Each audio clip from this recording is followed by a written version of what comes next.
The Tiger and the Goat, Chapter 1, A Strange Happening. My demotion from Detective Sergeant in the Metropolitan Police Fraud Squad to Desk Sergeant at Gypsy Hill Police Station had been a harsh blow.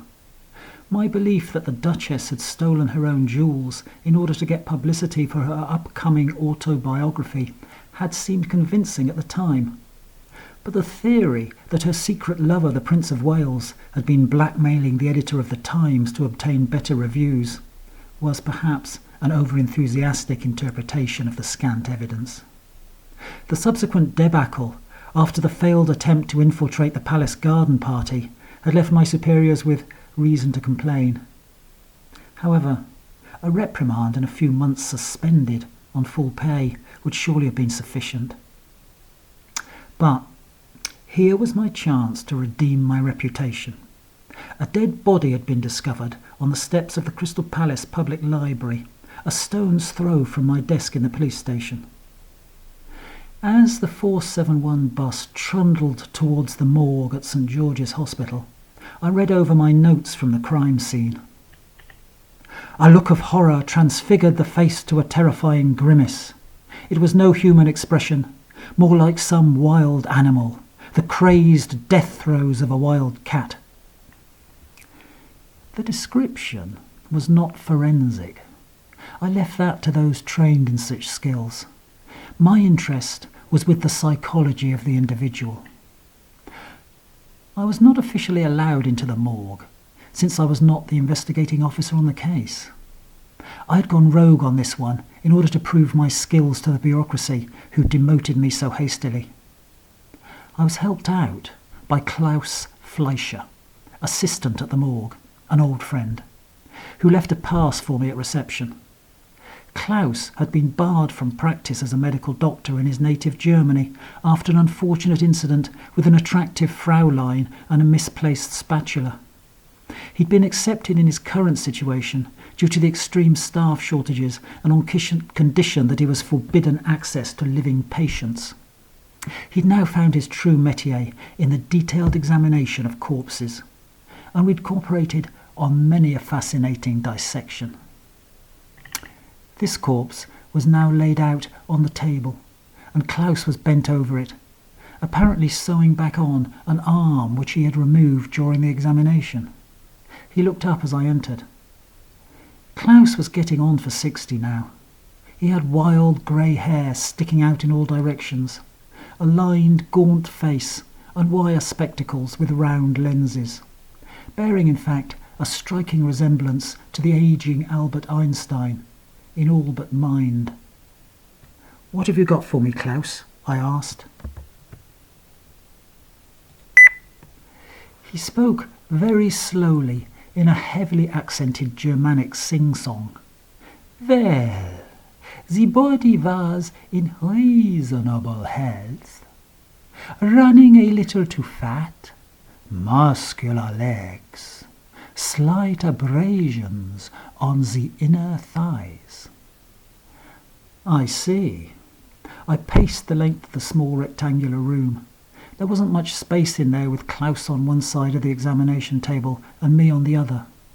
I fixed him with my unwavering gaze to gain his full attention, at the same time pocketing the evidence bag with the man's personal effects. "Cause of death, Klaus?" "Well, that has some elements of interest. Strangulation is the immediate cause, with a narrow wire or string. The weapon itself is not present, but analysis of fibers reveals an organic compound and the presence of the DNA of a goat, possibly its intestines." Goats. I'd come across devil worship and its attendant rites before. Ritual slaughter, the worship of the horned skull. Klaus. Could this be a repeat of the case of the Southend suffocation?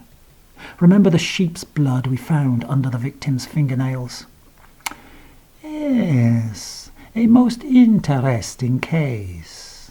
severe contusions of the cranium, but all of the classic symptoms of suffocation.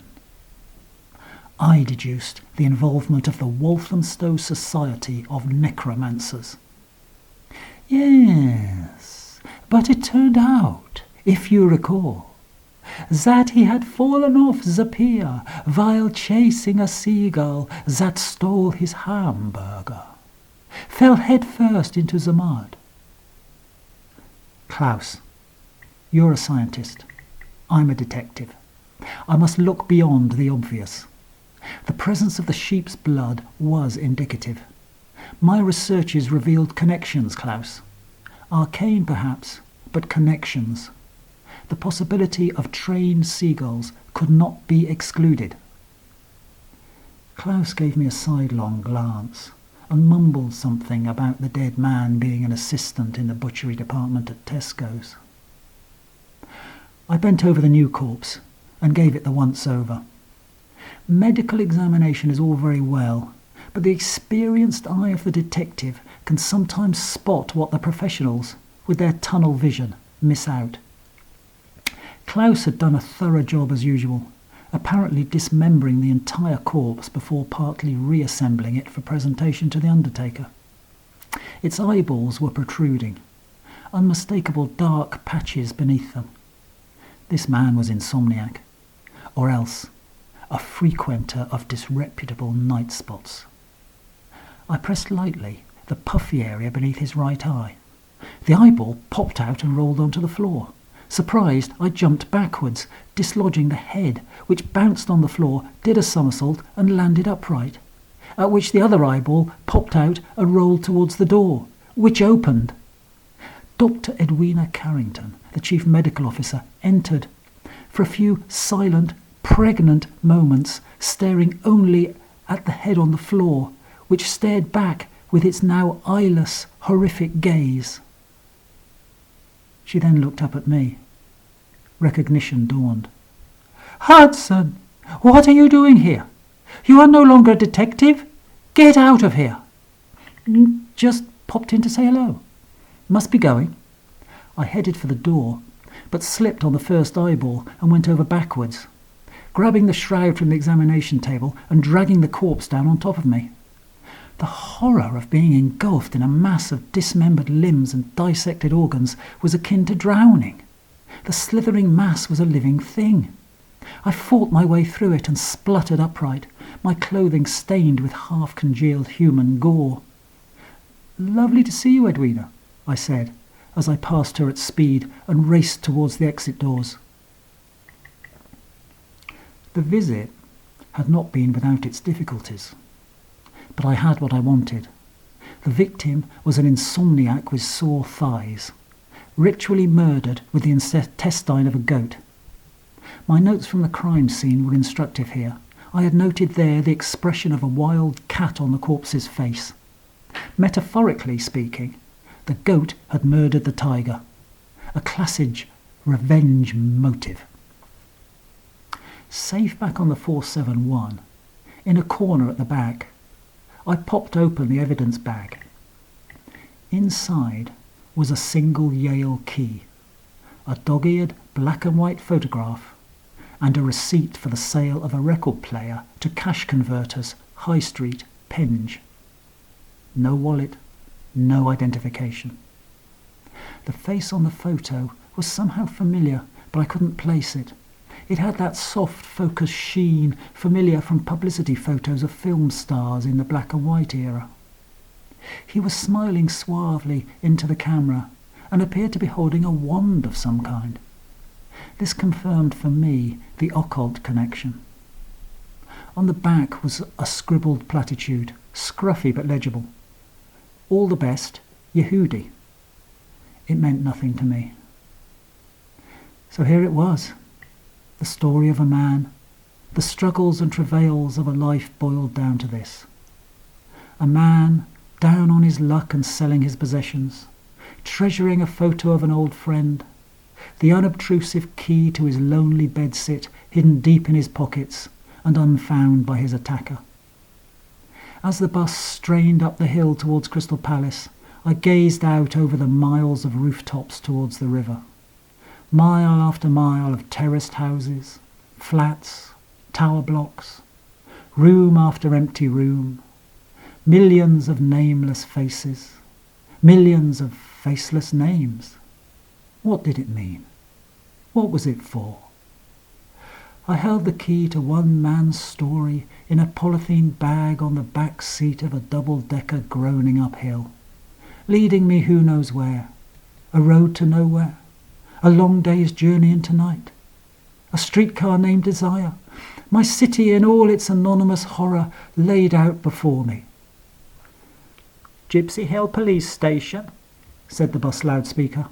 My stop. I jumped up and clattered down the stairs. Back at the station, I tried to gather my thoughts. What did I have so far? I decided to put it all into Moriarty, the specialised crime-based computer search engine. This was something I had developed with Huan Li, a Chinese computer hacker who had been caught attempting to subvert the automated ordering system at McDonald's. Goodness knows how many Big Macs and fries he had got away with before I caught him, huddled in a corner of the Brixton store, tapping frantically on his laptop as he supplied half-price portions to all comers. The bemused staff had been working non-stop for the past 6 shifts, breaking all records for the number of burgers supplied, but, unbeknownst to them, gaining 0 in revenue. The whole thing was hushed up by McDonald's, and they didn't press charges, but paid Huan Li to fix the gaps in their cybersecurity. We had developed a firm friendship, and he'd helped me on many cases, as well as supplying numerous free takeaway meals. He was, however, now in Pentonville, serving the final 3 months of a 1-year stretch after being involved in our unfortunate attempt to infiltrate the fateful Palace Garden Party. He was caught after going in over the wall in the early hours of the morning to plant microphones disguised as dahlias. I'd been there too, but managed to escape by marching through a side entrance, flashing my warrant card at the constable on duty, and mumbling something about a meeting with the equerry of the bedchamber. Juan's time inside had not been wasted, though. He had developed our specialised search engine, soon to become a vital part of the equipment of any crime-fighting professional. We already had plans for a worldwide marketing campaign. I typed in strangulation plus tiger plus goat plus occult plus, a wild hunch this, eyeball. It led me to a labyrinth of connected websites of astounding depravity. The dark web section was especially disturbing. Hours later, I collapsed over the keyboard, exhausted and paranoid, jumping at every stray sound in the deserted police station. But nothing in the 12,000 increasingly sickening results pointed to the victim or his circumstances. I made a pot of soothing police tea and sent out for a cost-free pizza using Lee's latest app. Refreshed, I tried again, concentrating more precisely on the man himself. Intestine plus record player plus Penge plus Yehudi. This time there were only 18 results. The first 3 gave various details about the construction of violins and their ilk. Apparently, the intestines of goats and sheep are used for the strings of these instruments. The mind boggles. Examination of the intestines of sacrificed goats is a well-known technique of the occult world to make judgments and predict events. The involvement of the entire classical music industry in such clandestine practices frankly didn't surprise me. The air of exclusivity and mystery which surrounds the public performances of this type of material has long made me suspicious of its devotees. Next up on the search engine, I hit pay dirt. The Penge Amateur Operatic Society and Orchestra was holding a rehearsal this very night between 7 and 10 p.m. at St John's Church. The troupe apparently had about 30 members, many of whom would have the offending, gut-stringed instruments in their possession. I looked up at the clock. It was already 8:15. I didn't have a second to lose. Stopping only to grab my coat and an emergency pack of wine gums, I headed at a run for the bus station. The 227 will get me to Penge in about 15 minutes. You may be wondering about the wine gums. I have found them useful on many a tedious stakeout. The sugar content helps to keep the mind alert, and if you close your eyes while inserting them into your mouth, the effort involved in identifying the flavours sharpens both the senses and the mental processes. This didn't appear to be a stakeout mission, more a blunder in and see what happens scenario, but you never can tell. I jumped from the bus and hit the road running. It was about a 500-yard dash up to the church. The building was like a piece of rural England plonked into the London suburbs. Stone walls and spire glowing in the spring twilight, surrounded by an acre or so of neatly mown grass and clipped shrubs. I entered from the side door as quietly as I could, trying desperately to suppress my panting breath. The evening light coming through the stained glass windows cast a spangled, crepuscular glow. There was a considerable commotion coming from a large group of people gathered around what I assumed to be the altar.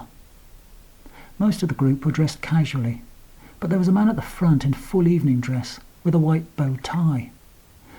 "Ladies and gentlemen," he was attempting to shout above the din, waving a white stick above his head, "we will have to accept the situation as it is. Mary can take over as first cello for this evening's practice, and we'll see if we can contact George later in the week."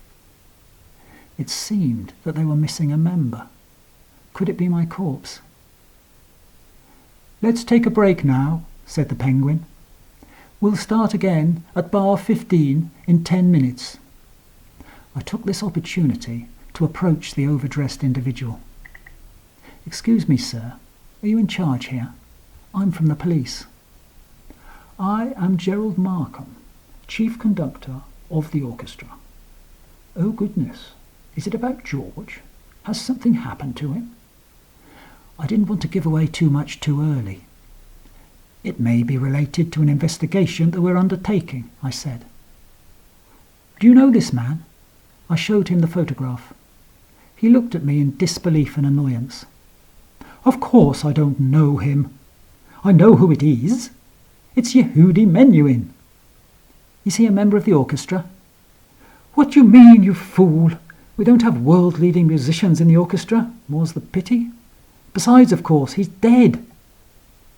Dead. Another corpse to add to the tally. When did he die? "A long time ago. In 1999, I believe." The cusp of the millennium.